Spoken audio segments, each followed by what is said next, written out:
प्यारे बच्चों, नमस्कार। स्वागत है आपका आपके ही अपने YouTube चैनल संस्कृतानुराग पर। बच्चों, आज मैं आपके लिए अन्वय एवं भावार्थ लेखनम दोनों को एक साथ बताने जा रहा हूँ।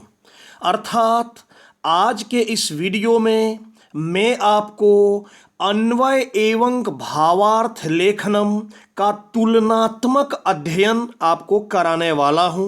साथ ही बड़ी सरल भाषा में आपको मैं अन्वय एवं भावार्थ लेखनम सिखाने वाला हूँ, ताकि कमज़ोर विद्यार्थी भी इससे लाभान्वित होकर परीक्षा में अच्छे अंक प्राप्त कर सकें।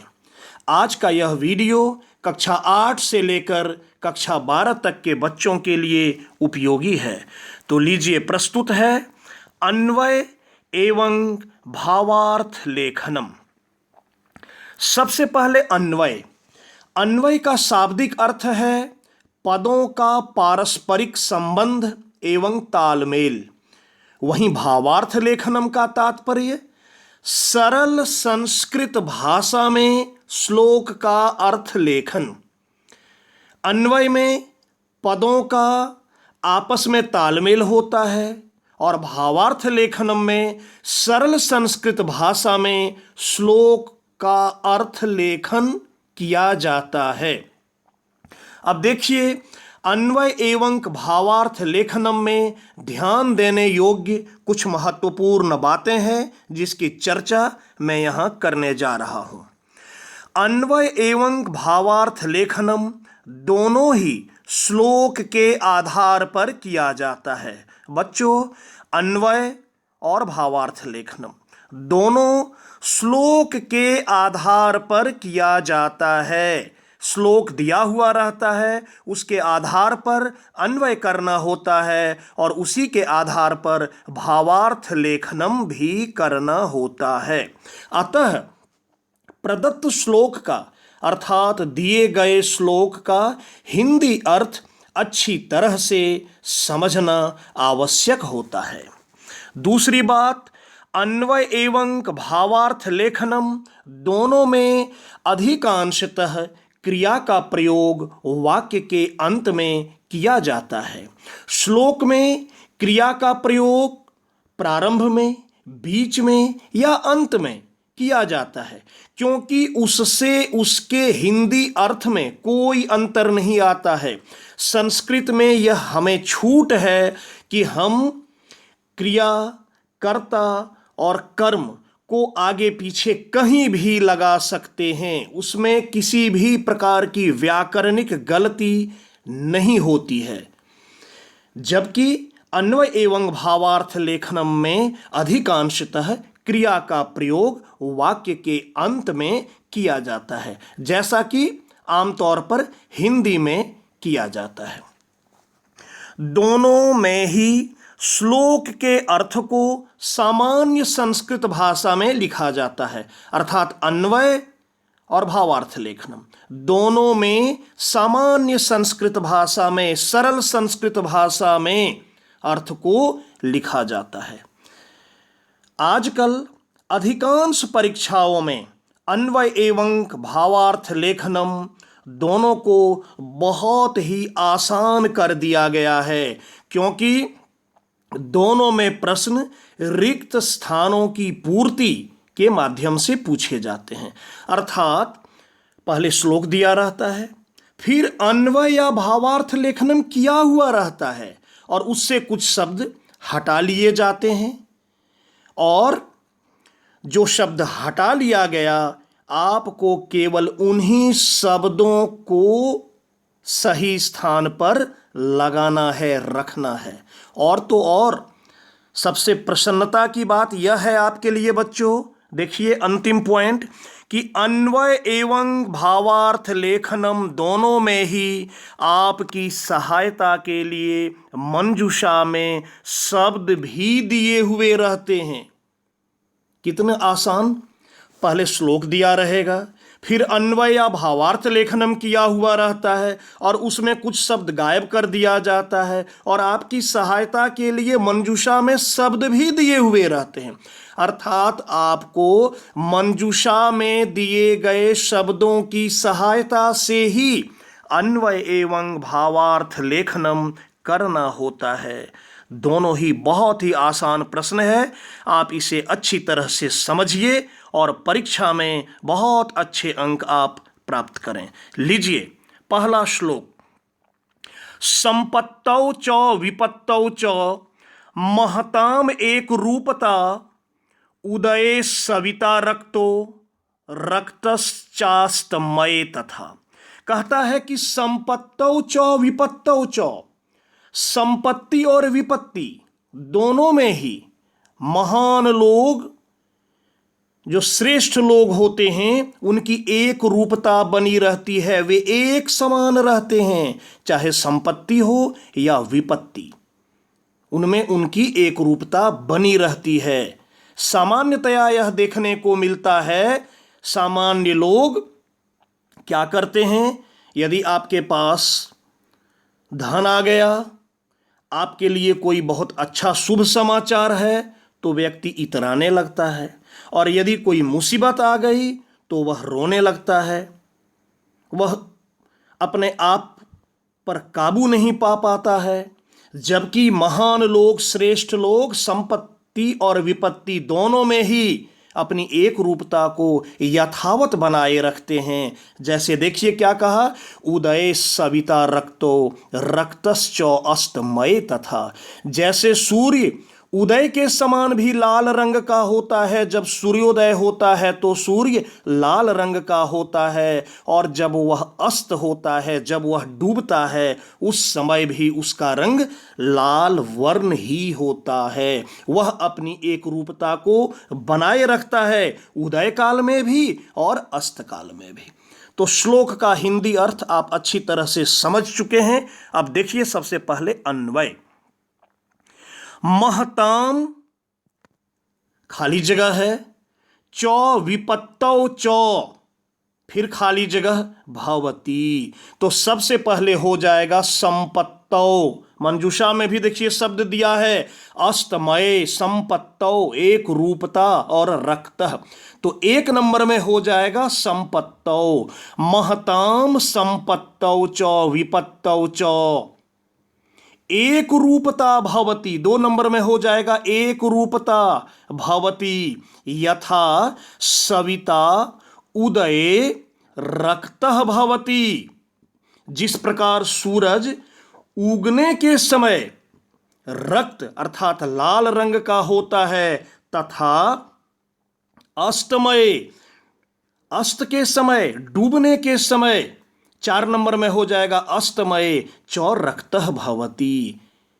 फिर से एक बार देख लीजिए, महताम एक नंबर में संपत्तौ, चौ विपत्तौ चौ, दो नंबर में हो जाएगा एक रूपता, तो हो गया महताम संपत्तौ च विपत्तौ च एक रूपता भवती, यथा सविता उदये रक्तः भवती। सूरज उगने के समय लाल रंग का होता है, तथा वैसे ही अस्तमय डूबने के समय भी रक्तः भवती लाल रंग का होता है। ये था अन्वय। अब आप इसी श्लोक का भावार्थ लेखनम भी देखिए, फिर आपको ठीक से समझ में आएगा।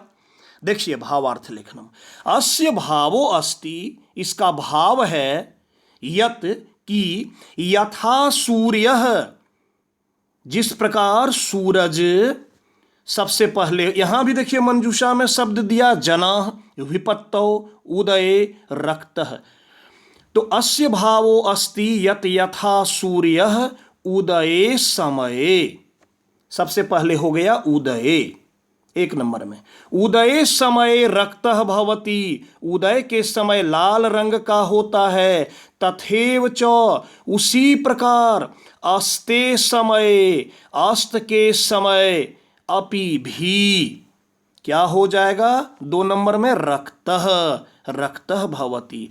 इसका भाव है कि जैसे सूर्य उदय के समय, एक नंबर में उदय, उदय समय रक्तः भवति तथैव सः अस्ते समये अपि रक्तः, 2 नंबर में रक्तः भवति तथैव महान्तः, वैसे ही महान लोग क्या हो जाएगा, महान्तः 3 नंबर में जनाः, महान लोग संपत्तौ आगते सति अपि शांताः भवन्ति, संपत्ति के आने पर भी शांत होते हैं, शांत रहते हैं। एवमेव, उसी प्रकार 4 नंबर में हो जाएगा विपत्तौ आगते, विपत्ति के आने पर भी ते शांताः एव तिष्ठन्ति, वे शांत ही रहते हैं।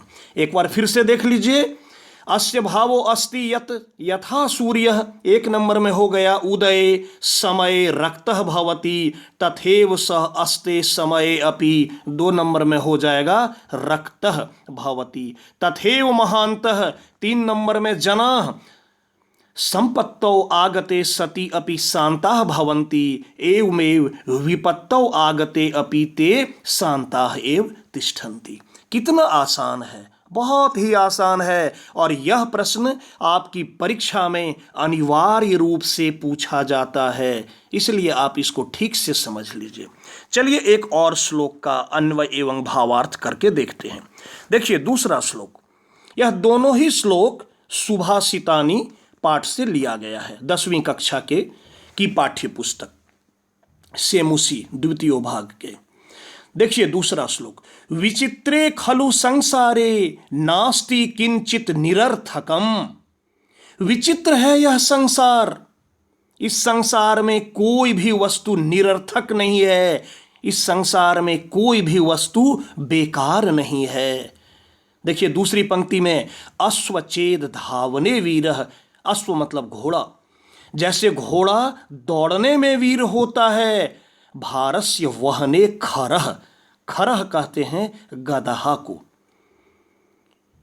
भारस्य वहने बोझ को ढोने में गदहा वीर होता है। फिर से एक बार श्लोक का, संपूर्ण श्लोक का अर्थ देखिए, यह संसार बड़ी विचित्र है, इस संसार में कोई भी वस्तु निरर्थक नहीं है, इस संसार में कोई भी वस्तु बेकार नहीं है, इस संसार की प्रत्येक वस्तु का अपनी अपने जगह पर महत्व है, प्रत्येक वस्तु का कुछ न कुछ उपयोग होता है।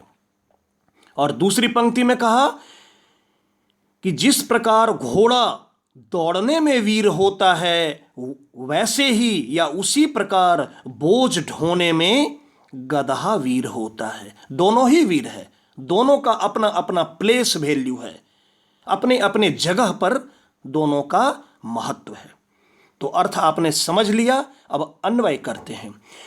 विचित्रे, अब 1 नंबर में हो जाएगा, यहां खाली दिया, खलु किंचित, मंजूषा का शब्द देखिए, निरर्थकम, खरह धावने संसारे, तो विचित्रे 1 नंबर में हो जाएगा संसारे, खलु किंचित 2 नंबर में हो जाएगा निरर्थकम नास्ति, निरर्थक नहीं है, विचित्रे संसारे 1 नंबर में संसारे खलु किंचित निरर्थकम नास्ति, यह संसार बड़ी विचित्र है, इस संसार में कोई भी चीज निरर्थक नहीं है।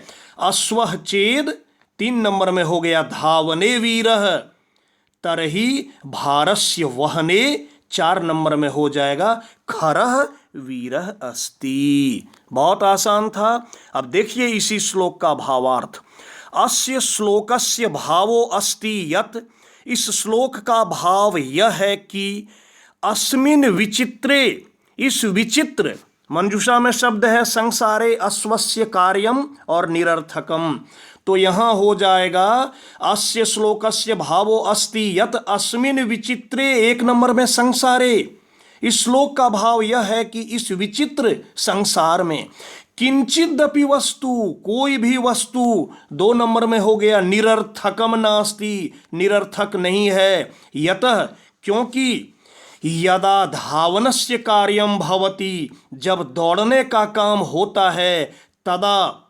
अश्वस्य, 3 नंबर में अश्वस्य प्रयोगः क्रियते, जब दौड़ने का काम होता है तो घोड़ा का प्रयोग किया जाता है, परंतु यदा भार वहनस्य, परंतु जब बोझ ढोने का, 4 नंबर में हो जाएगा कार्यम क्रियते, जब बोझ ढोने का काम किया जाता है, तदा खरः उपयोगी भवति, तो गदहा उपयोगी होता है।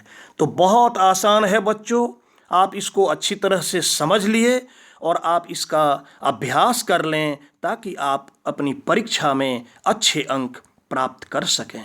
तो प्यारे छात्रों, अगर आपको मेरा यह वीडियो पसंद आया हो तो कृपया इसे आप लाइक, कमेंट एवं शेयर करके मुझे प्रोत्साहित करने का कार्य करें, ताकि आगे आपके लिए मैं और भी बेहतर एवं उपयोगी वीडियो बनाने का कार्य करता रहूं। साथ ही मेरे इस चैनल संस्कृतानुराग को यदि आप अब तक सब्सक्राइब नहीं किए हैं तो इसे आप अवश्य सब्सक्राइब कर लें एवं नोटिफिकेशन को भी ऑन कर लें, ताकि मेरे द्वारा इस चैनल पर अपलोड किए गए प्रत्येक वीडियो की सूचना सर्वप्रथम आपको प्राप्त हो सके। तो आज के लिए इतना ही। सबों को मेरी ओर से बहुत बहुत धन्यवाद।